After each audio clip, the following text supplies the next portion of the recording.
అది ప్రకృతి వరం లాంటి రాష్ట్రం అది.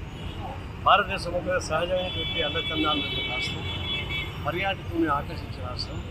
అందులో వాయనాడ్ అనేది మరింత ప్రసిద్ధికి పెరుగుతారు.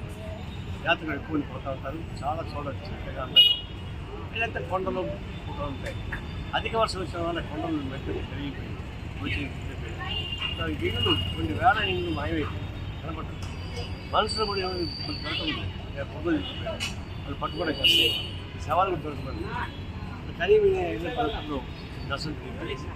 ఇక ప్రకృతి వైపరీత్యాల వల్ల వాయనాడు ప్రజానీకాన్ని కాపాడుకోవడానికి కావాల్సిన ఏర్పాటు చేయాలి. అది కేంద్ర ప్రభుత్వం ముందుకొచ్చి దీన్ని ప్రకృతి వైపరీత్యంగా దీన్ని ప్రకటించాలి, నేషనల్ కెలామిటీగా ప్రకటించాలి.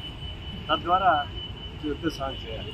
కేరళ రాష్ట్రం కేంద్ర ప్రభుత్వం వ్యతిరేకం కాబట్టి వివక్షతో కూడుకున్న పద్ధతిలో కేంద్ర ప్రభుత్వం పనిచేస్తాం. కలిసి కాదు, రాజకీయాలు లేదు, మానవత్వం లేదు. మానవత్వం రీతి వాళ్ళని కాపాడుకునే బాధ్యత రాజకీయ అతీతంగా అందరూ కలిసి చేయాల్సిన పని ఉంటుంది. ఆ విషయంలో బెనిఫిట్ చేయాలి. భారత కమ్యూనిస్ట్ పార్టీగా మేము కూడా దేశంగా అన్ని రాష్ట్రాల్లో పని సూచనలు చేయడం, బట్టలు, బియ్యం, తర్వాత వంట సామాగ్రి ఇవన్నీ కూడా చేయడానికి ప్రయత్నిస్తున్నాం. కొంతమంది బిల్డర్స్తో కూడా మాట్లాడి అది ఇళ్ళు కట్టడానికి కూడా అలా ఒక 5 ఏళ్ళు 10 ఏళ్ళు కట్టించడం బాగా ఉంటుంది. అందులో 10 డ్రెస్సులు ఇల్లు వస్తాయి.